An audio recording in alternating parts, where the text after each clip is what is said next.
Conference. I am so excited to be here speaking to just this audience and this just cloud of beautiful, strong, successful women.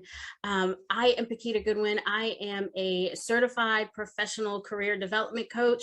I also teach organizational strategies to individual contributors. And I know right out of the gate, people are probably thinking, why do we have a career coach at a summit for entrepreneurs? Well, the truth is that not every entrepreneur is full-time.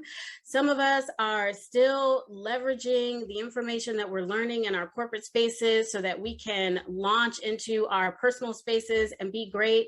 Some of us are still not sure what we're going to do, and we're still dipping our toe into the side hustle. And some of us are still fully immersed in our full-time jobs, and we are just trying to see what is next for us. And so I think it is a really important conversation for all of us to have about planning and the significance of learning and understanding what strategies mean and what a tactical approach is to execution. And so that is why I am here, and I am really excited. I hope you can tell by my face that I'm really excited to talk to all of you. So I am going to jump into these slides. There's not a lot of information on the slides, but it will help us set the pace. And if you're taking notes, this will provide you a little bit of context so that you're able to jot some things down as I move along. All right. All right, again, like I said, today we are going to talk about maximizing your potential with a good lock solid plan. Again, I am Paquetia Goodwin. I empower individual contributors to convey their value, to dismantle limiting mindsets, to negotiate their salaries, y'all, because I believe we should not leave a dime on the table, position themselves for their next opportunity, and grow. Again, I am a certified professional career development coach.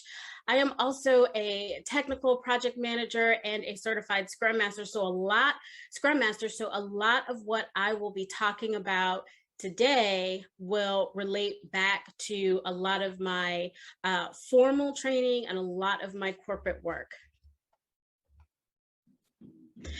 All right, let's jump into these slides. So first of all, the power of a plan. Again, I mentioned before that I am a certified Scrum Master. I'm also an Agile enthusiast. I love all things Agile, whether it be DevOps, whether it be Scrum, Kanban.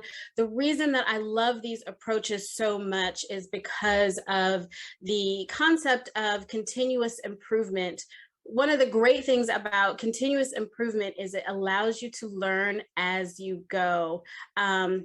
Contrary to traditional project management, waterfall methods, what the Agile framework really allows you to do is to be able to look at the work that you've contributed, look at the things that you've developed, and if they're not working, if they're not built to design, you can go back and change things. Within traditional waterfall, there's just no space to go back and change things. It just has a major impact on budget, on time, on cost, all of those things. And so you need to go through the entire process. And then once you get to the end of the process, you will figure out what was wrong. And Agile just creates a safety net for you to do that along the way. And we'll talk about that more as we get further into our conversation. But the framework also focuses on the increment, which is the smallest part or the bite-sized chunk. The combination of agility and mindset allows teams to focus on a few essential tasks, recognizing the outliers and actions that no longer provide value, and remove those things that are unnecessary, so that we're not just focusing on just doing a bunch of activities, and even if they're no longer serving us, we continue to do them. We all know that that is the definition of insanity, and we want to walk into our next opportunity completely whole, focused, and free of any kind of clutter. So again, as a project manager, my planning and organizational strategies have been paramount to the success of my project and my project team, my development team, my Scrum team, anyone who is involved in delivering the end result. These strategies have really been essential to our success. And so today I want to focus on the core values of what your plan really needs to have, and that is clarifying your why, defining your what, and preparing for how. All right. Our first step is to ask why. One of the reasons why we need to understand why, asking why is so essential, is because it provides you with some rationale and intent. It really helps to give shape to the endeavor that you're getting ready to embark on. Asking why also sets an expectation. It doesn't allow you to go too far outside of the lines, and it doesn't allow you to just start getting confused and just start picking up random ideas along the way. If the goal is for us to build a house, then we need to be really clear type of house that we want to build. You can't say that I want my house to have a bunch of different features and the specs of the building itself just won't accommodate all of those features. So again, setting expectation helps us to frame in our thoughts and frame in our ideas and set some guardrails for us. It also lays the foundation for the goal, because again, your why is not the goal. The why really is your bulleted list of trying to figure out what is it that we're trying to accomplish. But the goal will get revealed as you continue to kind of ask yourself those questions and peel back the layers, and just so that you get to the meat and potatoes of why it is that you're starting, whatever it is that you're getting ready to start. The last thing is that asking why anchors you to the big picture. Again, if we're trying to build a house, we are looking at a specific foundation for a specific type of building. We're looking at specific building materials, and we're looking at certain trades and craftsmen that will be a part of the building process. So making sure that we are anchored and fully connected to the big picture, because again, as part of our plan development, we have to be committed to the details and the aspects of our plan. And so we want to make sure that we understand why we're getting started on this journey so that we could really be anchored and firm in what our decisions will be going forward. So first, ask why, you guys. So our next thing is defining the what. Now, listen, what is really the biggest part of the plan? I have worked with so many development teams that this is where the conflict comes in, because part of your what are your requirements. And so those are the things that maybe the business or whoever is funding this effort, they've got their input on what the what should be. The development team, because of their experience, their speed, their knowledge of whatever the processes are that they have to follow, they've got some ideas on what should be. As the project manager, the business analyst, the scrum master, the product owner, whatever your role is in that process, you've got some idea in what should be as well. And so all of us need to be able to come together and really kind of hash out the details of what the actual scope of work is going to look like. Now, think about this more personally, if it's a career strategy, or even if it's just the strategy for developing your business model. What type of customer are you targeting? What's the messaging that you have for your product or your service? As you're trying to identify that, here is really where we start to clearly shape and define what the big picture is for all of us. And so in that, the what should follow the SMART guideline. SMART guideline is really about SMART goal definition. That is specific, measurable, achievable, realistic, and time boxed. And so let's kind of rest right here on this slide and really kind of unpack what the SMART acronym means and how it applies to you defining what your end result, what the scope of work is, what the big picture is for your specific plan. So first up is specific. That means exactly what it sounds like. It's not vague. It's very targeted. Someone other than you or someone other than a member of your team is able to understand, ascertain, identify exactly what it is that you are trying to accomplish.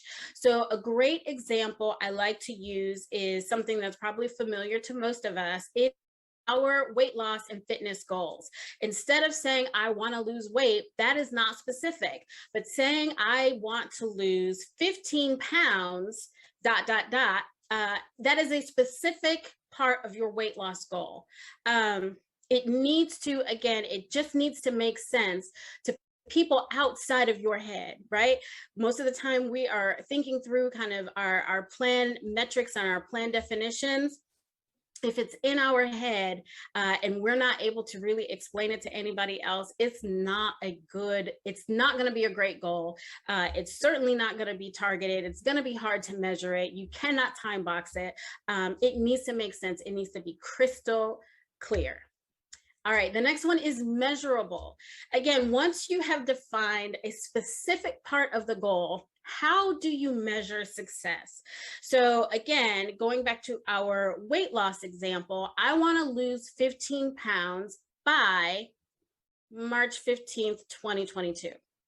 That makes it measurable because now you've attached a targeted end date to when you have to identify what success looks like. And success is by March 22nd, or whatever the date I just said, 2022, you've lost 15 pounds. That is how you measure success, because you have attached a date, which allows you to create a roadmap.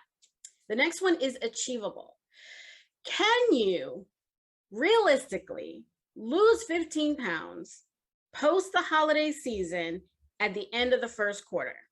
Now, that ain't none of my business. I know for me, I can't. This is not, because we're going into Christmas and I am a dessert connoisseur. So I don't even, like, one year, I'm digressing. One year, my doctor, after the holiday, suggested that I lose 10 pounds. And I was like, no, you're going to have to catch me like right at the top of second quarter when we can talk about it. I'm not doing it in first quarter. It's not going to happen. I'm still in my stretchy pants.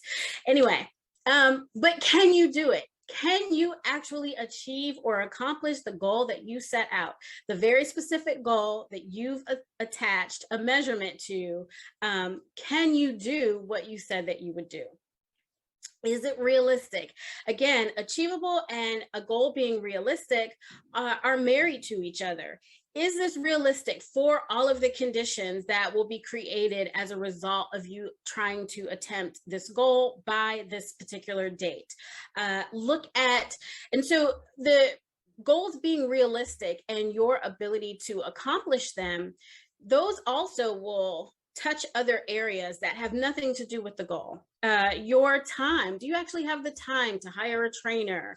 Do you have the time to commit to a workout schedule? Will people around you that you have to prepare meals for, will they support the change in dietary needs or whatever the case is? So you have to look kind of holistically as you're building out the goals, right, that will feed into your plan, to make sure that all the conditions around will support your ability to accomplish what it is that you set out to accomplish.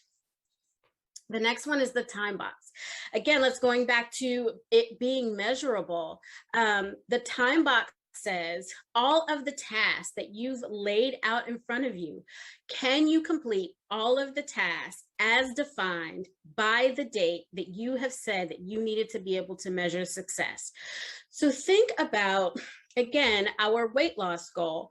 What is it that what will it take in order for you to successfully lose 15 pounds in the right way, right? So maybe there are some complete life changes that you need to make. Maybe there are some doctor's visits that need to be built into your existing schedule. Maybe now you need to make adjustments to get up earlier. Maybe your workouts will be in the morning. If you have children, you need to make adjustments in their schedule so that you can maintain your fitness plan. Now you're also probably logging your food or meal planning. So that's definitely going to change your DoorDash habits or whatever the case is. So now you've got some new activities that you're bringing in, but you're also offloading some activities because you're replacing maybe some older or some bad habits with kind of these new routines. And so as you're looking at the new time box, how much time are you planning to devote to this new fitness lifestyle? So if we're thinking maybe 5 days a week, you're working out 3 days a week, but 5 days a week, you're doing meal planning and all of these things. Now you've got to look at your complete schedule. How many pounds are you planning to lose per week? When do you have a check-in? When do you meet with your trainer? And I may be making things up because, again, I don't have a trainer. Like, that's not my ministry. And one day it might be, but today ain't that day.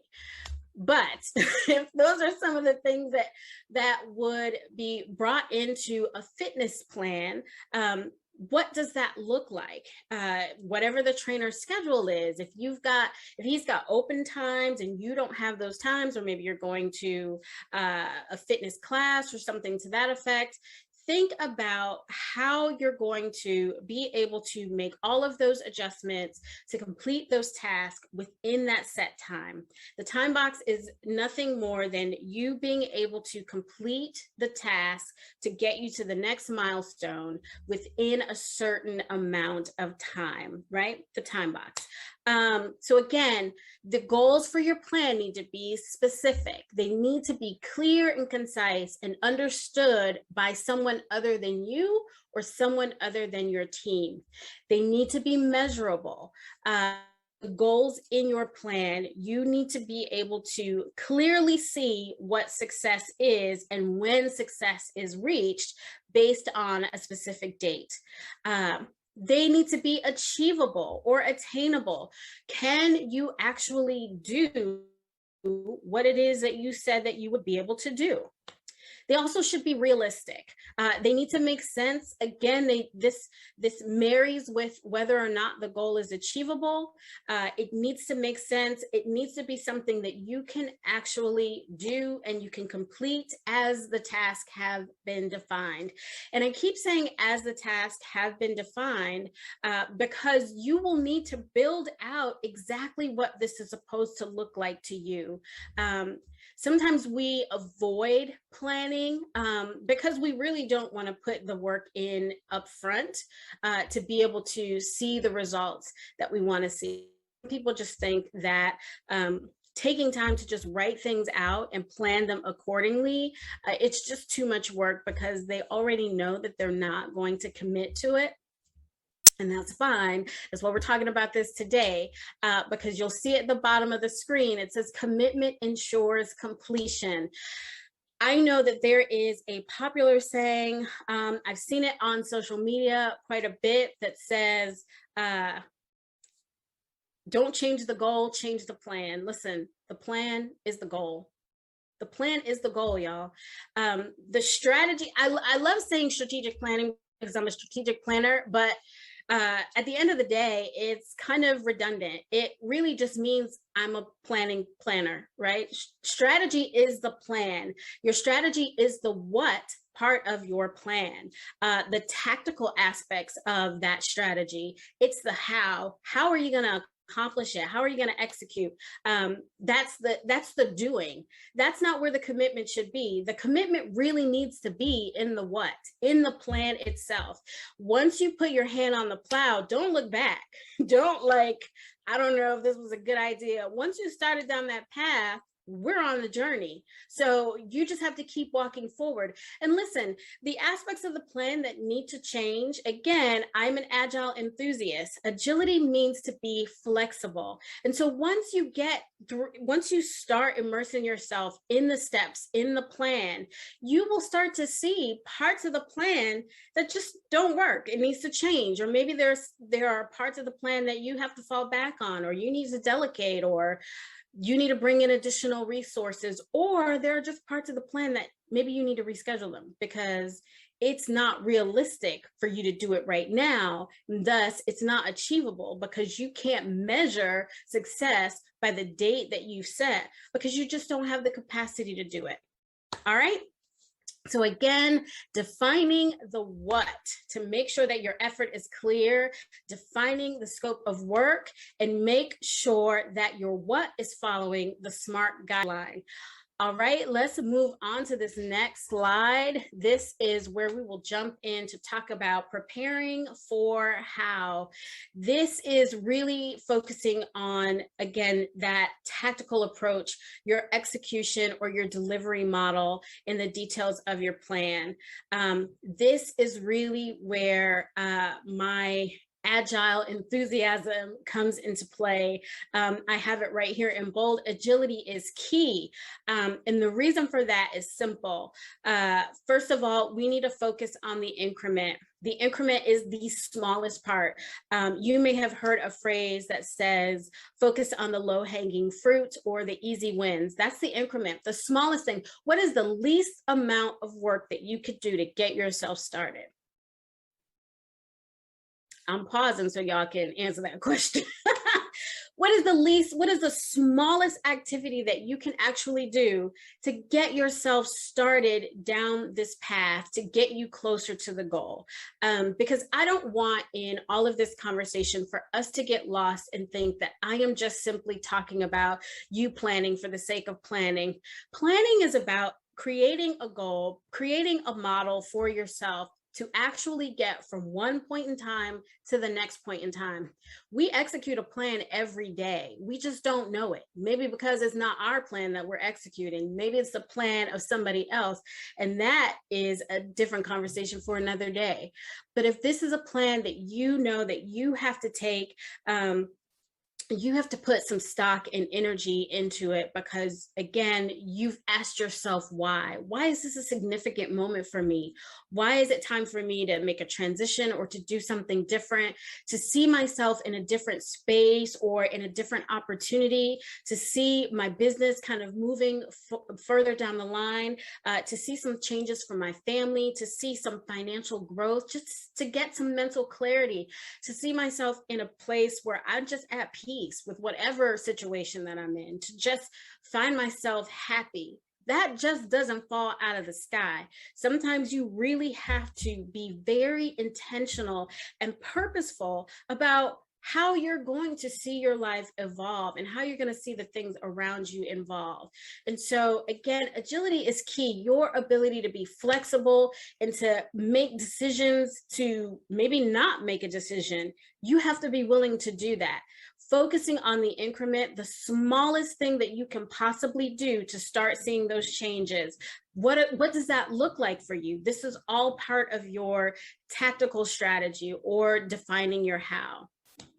Remember to work smart.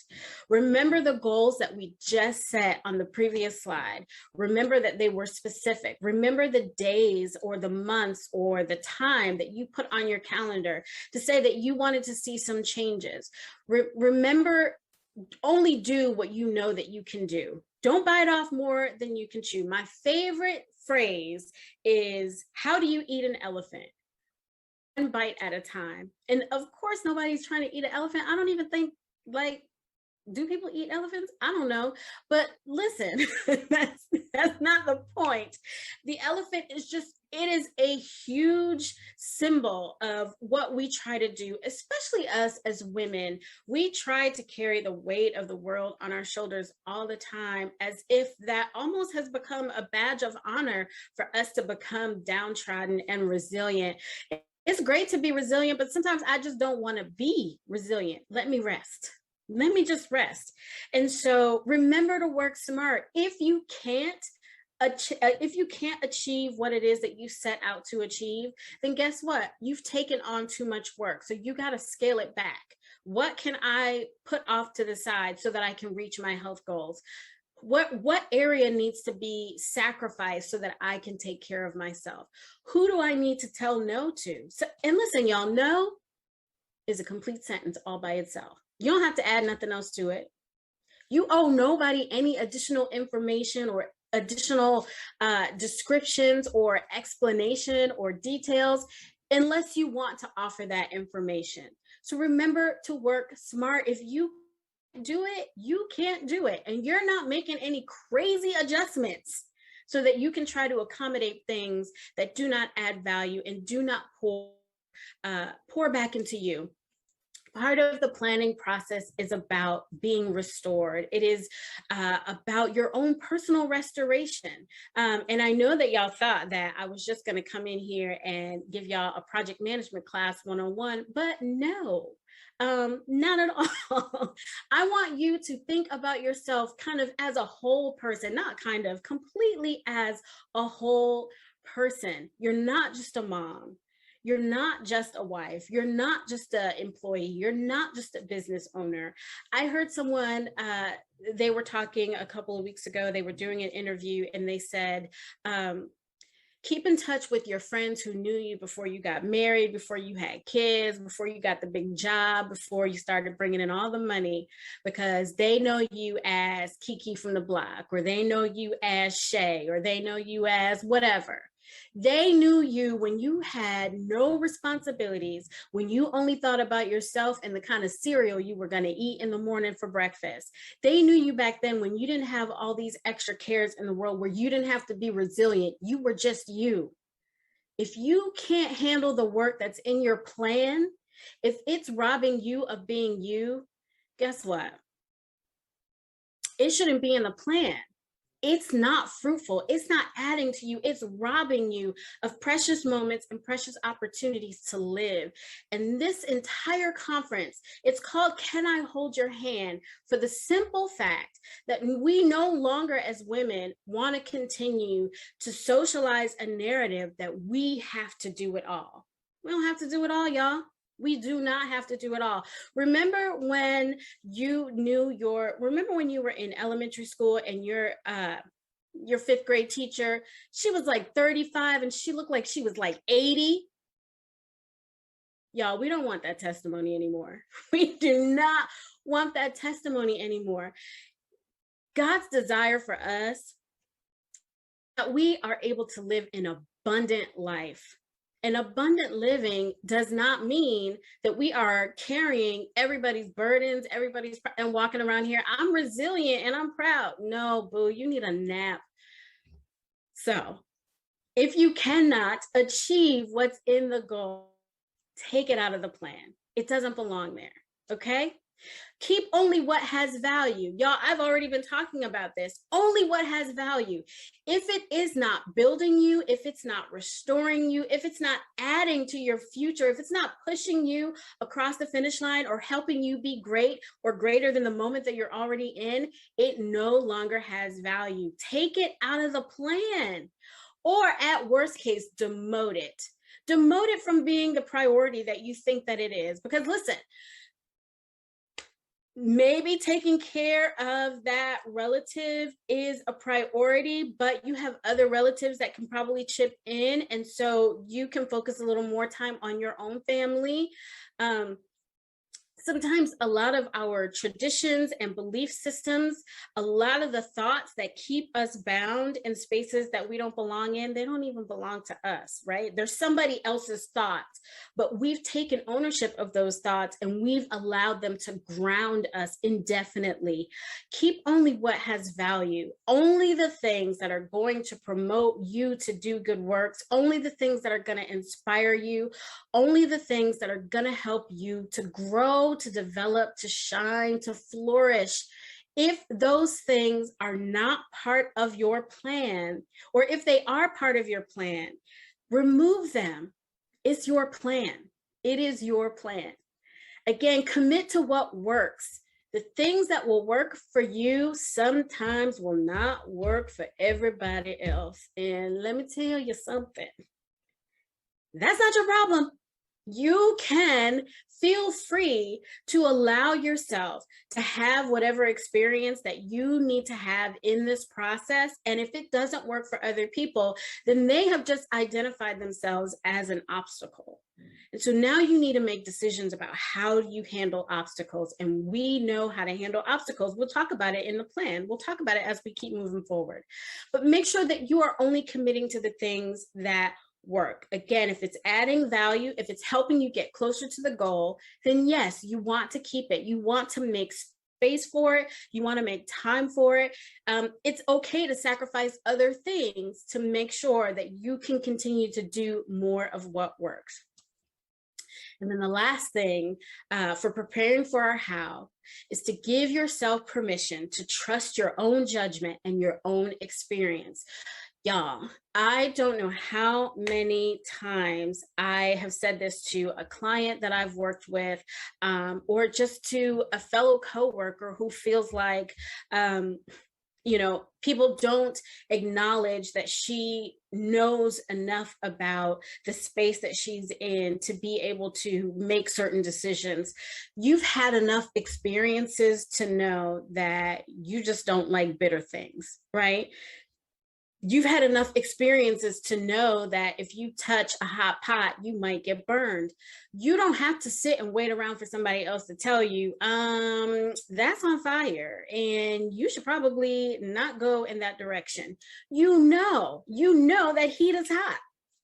Like there's no magic formula to you figuring that out. So you have to really just allow yourself and your own personal experiences to help guide your decisions as you move forward in your planning process. Because again, the value comes in from the things that you've learned, from the experiences that you've had, from the opportunities that you've already witnessed, the things that you've already seen. So you have to just be able to trust yourself. And I know that we live in a space, a lot of us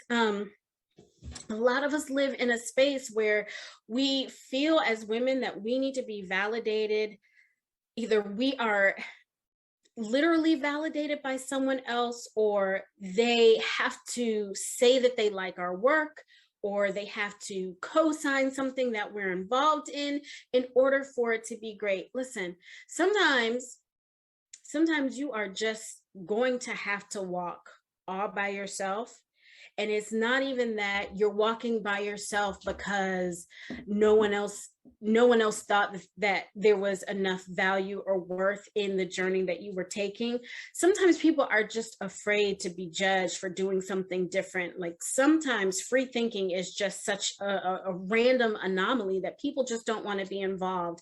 But I would encourage you, if I could share anything with anybody, I encourage you to trust yourself enough to take your own journey, even if that means that you are taking your journey alone, because you're really not taking it alone.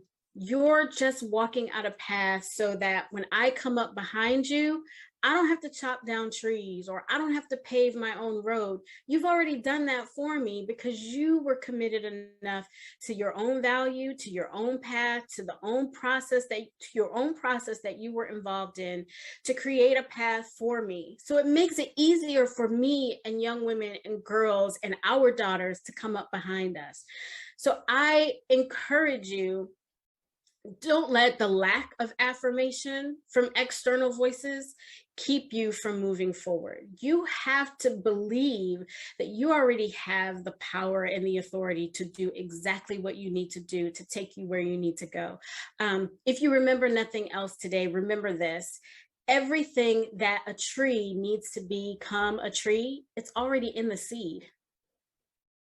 I can't do anything additional to make a tree a tree. When the seed falls to the ground and it touches the soil and it receives the rain, it's going to grow up to be a tree. Whatever kind of tree it was going to grow up to be, it was already in the seed.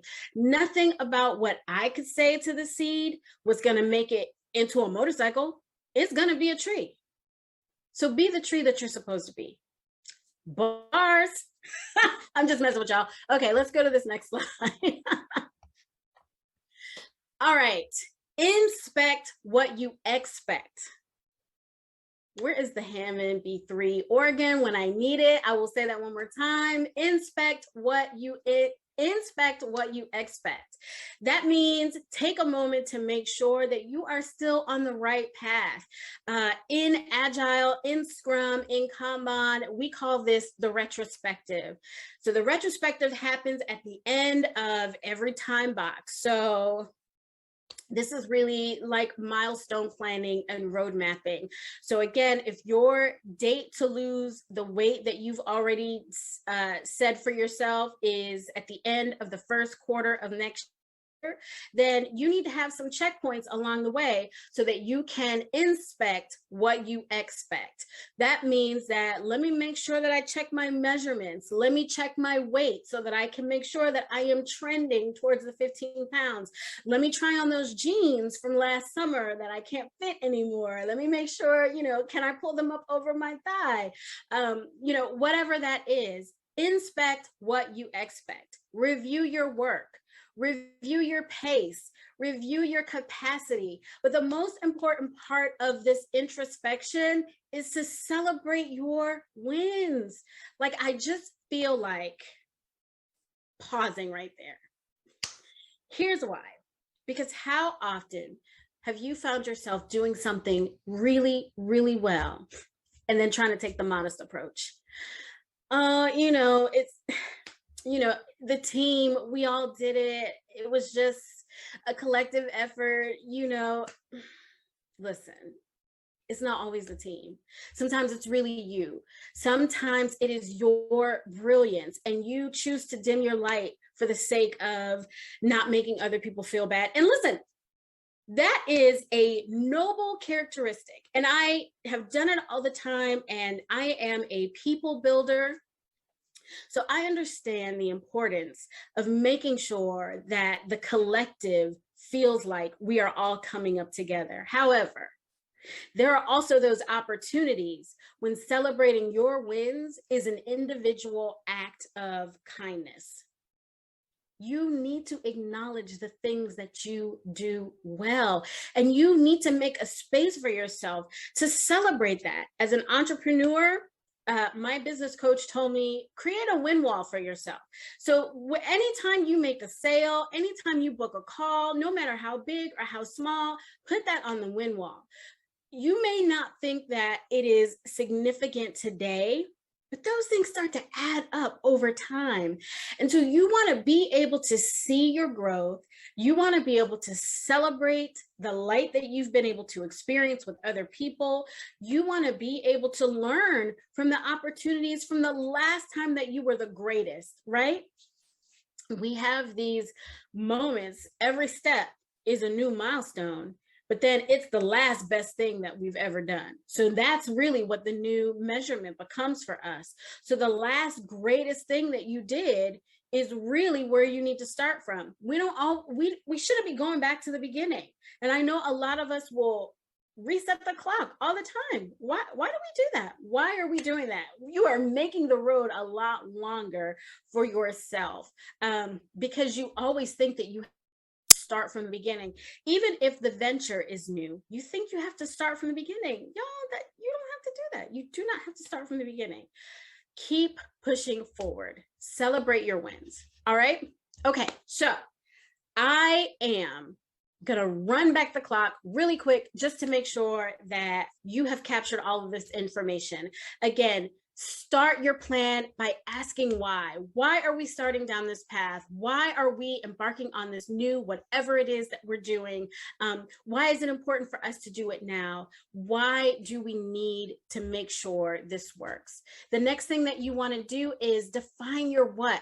What is it that we're trying to accomplish? How are we going to do it? Let's start building on the goal. Remember, we want to use the SMART guidelines to build out our goals: specific, measurable, achievable, realistic, and time boxed.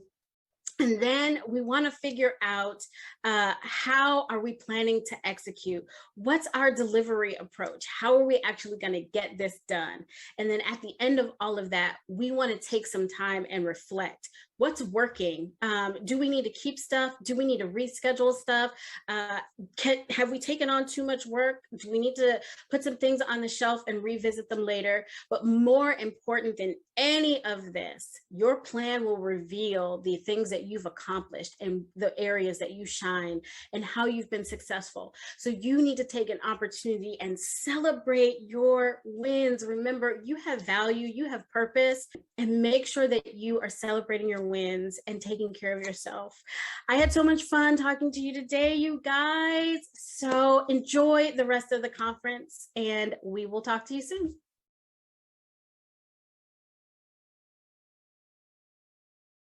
Woo! This is the stuff of legends, guys. Paquita, you brought the house down. You brought the house down. Hey guys, Hi. Oh, that I'm was so so good. I'm so happy that first of all that anything that I share with this august body that it is landing on good soil and people are receiving it and having fun with it. You know, I'm full. I We are thank you. full. Thank you so much. And everyone, Paquita's here to do a Q&A with us. So if you have any questions, she shared a lot, which is incredible. I love how she went an inch wide and a mile deep. Like she got all deep, deep, deep, deep, deep into SMART goals. That was mind blowing. Strategize to win. What questions do you have for Paquita? As you heard, like she has a lot of experience, a lot of technical experience, a lot of like hands-on real world application experience, etc. So feel free to be as technical, as specific. If you want a sounding board on things, Paquita is the perfect person to ask specific things of. Um, so the way you can answer your questions is by typing them in the Q&A section. So you see the chat right next to it. There's a Q&A box. Type your questions in. You won't have to come to the stage, I promise. We'll just read your questions aloud, and Paquita will answer them. While we're waiting for that to queue, Paquita, I have a question for you. Or while we're waiting for the questions, plural to queue, I have a question for you. Um, what is your most recent win? And how has you have a lot of tools. How have your frameworks kind of helped you to accomplish that win? Oh, my most recent win. So I think my most recent win is probably something more um, introspective versus something that is tangible. Um, I was toying with trying to figure out, am I completely leaving my corporate space to transition into rebuild my business too? Or, am I going to stay? And so I am a big advocate on the asking for what it is that you want. And so I had to go back to my partners and I said, I have, kind of this list of things that I want to accomplish moving forward. And I don't know if I'm 100% ready to leave, but I want to change the structure of my time that I have for you as my firm. Um, and my partner came back and his response to me was, wow, no one's ever asked us for that. So, yes, yeah, we can do that. We're Wow. definitely going to do that. And so it was a good reminder to myself of things that I preach and teach all the time is that, no, you need to ask. If you don't say what it is that you need, nobody will ever know. So my biggest win for myself personally was just asking to restructure the way that I show up in my professional spaces. I don't want to give y'all 40 hours anymore. I will Yep. give you, I will set up projects for our clients and then I'm rolling off. Somebody else will have to come in and take my place because I want space and time to exist in the world in a different capacity. So it was Dope. asking for what I wanted and then having them say yes without question. And I think sometimes we think that there's going to always be a lot of dialogue about our ask. Sometimes people are just like, well, dang, I didn't even know that, somebody wanted that. Yeah, I'll do it. So I asked. I asked that question. Love, love, love that. Super dope. And especially women, right? We are, I don't know, like very afraid to be Yeah. rejected. But I think that's amazing that, yeah, Nina said closed mouths don't get fed. Yeah, I think it's amazing Yeah. you just did it and the answer was yeah. Congratulations on that win. So you have a lot of questions, Mama. I'll put the first one on stage. Nina asks, shout out to the A. Nina asks, can you talk to us about strategically planning self care when you are frequently dependent on the schedules of others? That's good. Yes. Yes, and yes. So in my professional calendar, even in my business calendar, and I really shouldn't differentiate by being professional because both aspects are professional, but just from a corporate perspective, I color coding features in Outlook all the time, and so I know that there are certain designations of the day that are exclusively for me. If it's 30 minutes, and after lunch, so my lunch looks like an hour and a half, it's getting blocked off on my calendar.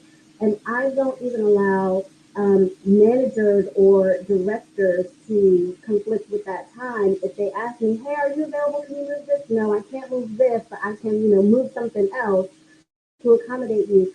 Um, and the reason that I do that is simple. When you set an expectation, it's always the expectation until you change it. If you set it, you control it. But if somebody else sets it, they control it. And so I learned a couple years ago, making myself available for everybody all the time set a bad expectation that I no longer controlled, because now you have built the narrative, you've created a confidence that anytime somebody else needs you or wants your schedule, that they have access to it. And I had to start protecting myself, because, again, I have multiple clients in my profession as a consultant. So there are multiple people wanting my time, and I needed to put some boundaries around it, even if that's just 30 minutes. Even with my children, even with my husband, when he comes home from work, the first 30 minutes of him getting off work, coming home, he comes to kiss me, and then that's his time. And you have to create that space, just for your sanity. So if your personal de-stress time is your commute at home or commute from work to home, turn your phone up, turn your music up, take the long way home, but find those pockets in the day and pencil them in. I love different colors, color code them so I know my personal time is yellow.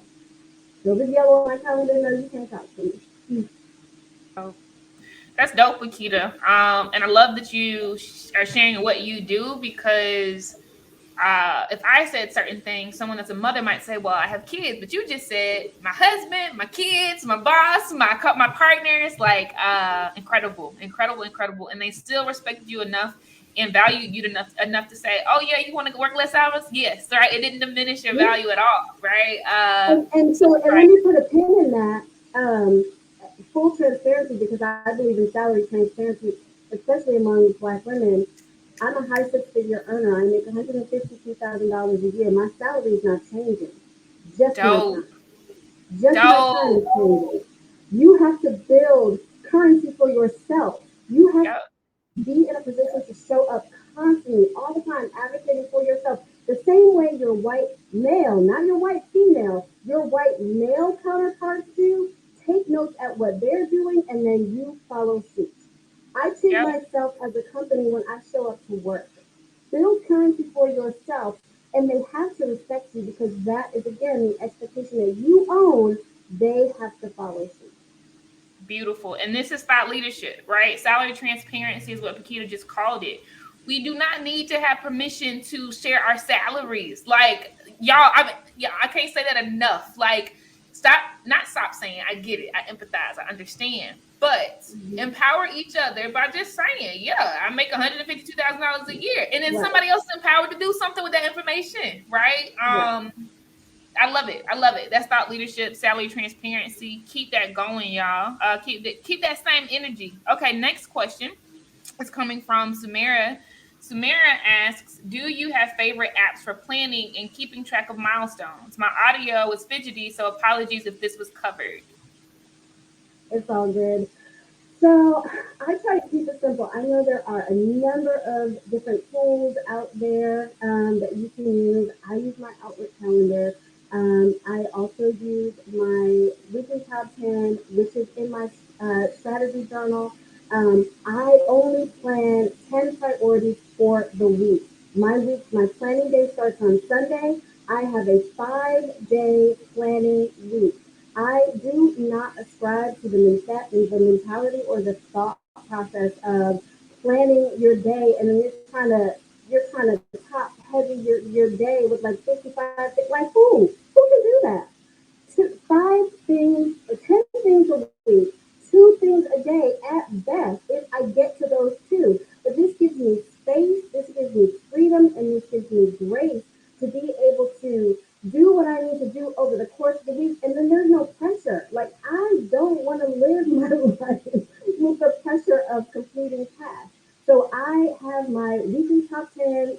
There's a huge whiteboard behind me. There's a list of 10 items on that whiteboard. Um, I talked about taking, the increment, the low hanging fruit, my easy wins. Sometimes it's two, three things on that list that I could wipe out, on a Monday.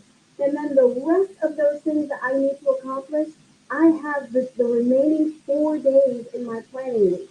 I always give Saturday to my family, and then I use Sunday to kind of set myself up for the week. And then I plan, but whatever your planning time box is, so if you are trying to plan a 7 day week, how many things can you really accomplish over the course of 7 days? And then that's what you plan for. And so anything else, and then I always tell my clients, you don't add anything to that list until something is done. Like, you don't just be putting stuff on there, oh, because my mom called and she, okay, mom, but do you have capacity? Can you demote something on the list so that you can accommodate the needs of somebody else? Because if you can't, if your plan is locked, y'all, we don't change the plan because the plan is the goal. We have to keep pushing with the things that, because if we allow other people's distractions to become our distractions, then at the end of the week, tell me what you've done.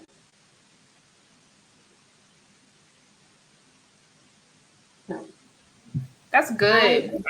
you can use any tool you want, but you just have to commit to the outcome of what you put in that tool. Yeah. This is the stuff of legend. Like, this is thought leadership. I always say, somebody write this in the chat so y'all feel it. My productivity is not a measure of my worth. And Paquita is saying, right? 10 things a week and that's it. And if she gets done 3 on one day, she got more time for the rest. Like, that's so deep. Like, a lot of times we associate our value with how much we can get done for other people, right? And so we think we're better than somebody else if we can kill ourselves and turn it around in a day. No, why? Like, why? I love that. And you're saying you hold true to that, and it's like, no, I don't have time. I'll figure out where I can pencil you in next week. Or, I love that. Stuff of legends. Okay, so I'm gonna of 6 minutes. I'm like, y'all got some questions. I love it. I'm gonna get these in. So next is coming from Kenya Miss Top 3 herself, Jacksonville in the house. She says, sometimes I think I'm a big dreamer, but I'm also an overthinker with anxiety. So when I don't complete a goal, I'm unsure if it's because I wasn't realistic or if I just psyched myself out. What tips do you have for being realistic? That's good about your goals. Yeah, so you asked me what tips do I have, and then you say about being realistic. So I don't have any tips. I don't have any tips for being realistic. I offer you your own empiricism. Empiricism is your own experience. Think about the last time that you wanted to accomplish something and you did it because you allowed something else to rob you of the hope and the fortitude to keep pushing on it. What happened then? Don't talk yourself out of it if you know that talking yourself out of it or overthinking it is going to keep you from attacking it. Your own empiricism really is the answer and the response that you're looking for. What happened to you in the last moment, in the last situation? I I understand the concept of giving people tips when they're asking for strategy, but strategy is really about empiricism. What did you learn from the last moment? The last thing that you learned really is the answer that launches you into the next lesson. So think about what you did, run it back. If you weren't able to accomplish it, why? When you say that you were overthinking it, what does that really mean? Were you processing it through and were you breaking things down into the lowest common denominator so you can figure out what it was that you could attack? Or were you just sitting kind of mulling over the thought and really just not wanting to do the work? Once you are able to kind of really kind of clear the dust and figure out what it is that held you back, now you have the answer. So now all you just need to do is the opposite, right? There's so much self-love in that, Paquita. I don't even know if you realize it. Like, there's so much self-love. Like, instead of telling her she needs to be something else or do better, you told her to look within. Like, what was the last thing? What did you do? What did you take away from it? What did you do? I love that. There's so much self-love in that. Beautiful, beautiful, beautiful. Okay, and now we have a question from Jazz. Jazz says or asks, can you share your process for how to identify when you need to readjust your goal and action steps? Yes. Years ago, I was planning to run a marathon. So, I talk a lot about me not exercising and training. I did that in my former life. I have to get back there, but anyway, I digress. Um, Part of my process to rest my muscles was to take yoga. And the yoga instructor would always tell me if there's resistance in the breath, it's not working for you. So resistance, we often think about resistance is building muscle, but resistance also works in reverse. And so sometimes if we're constantly pushing, we're constantly pushing, we're constantly pushing, and we're still getting the same results, or we're not seeing the results that we're expecting, maybe you need to make an adjustment. Maybe it's just the wrong timing for you to kind of go down that path. Maybe you don't have enough resources. Maybe there's some learning gaps. There could be a number of reasons why something isn't working, and it doesn't mean that it won't work. It just means that right now, maybe the timing is off. And so just demote that thing, reprioritize it, and then think about it later on when it makes more sense, and maybe when you're not so, because sometimes we add a lot of pressure and a lot of conditions on achieving certain milestones, um, and that makes it difficult because it doesn't feel like it's a natural response or a natural reaction to accomplishing whatever this is. So if there's a lot of resistance, then maybe it's just not the time to do it. Ashe, Ashe. So much self love in that too. This is good. We have 2 minutes until the top of the next session. I just want to take this time to give you your flowers, Paquita. That was incredibly insightful. And you gave it to us straight. And sometimes that's how love needs to be packaged, right? You gave it to us straight. Edges are gone, I think, all over the land.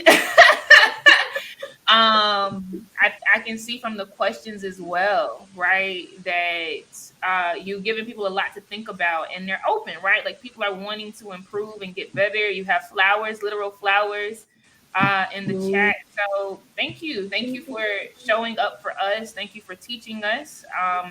Thank you for gifting Raven. That is an angel investment. If anybody does not know that, that is what it looks like.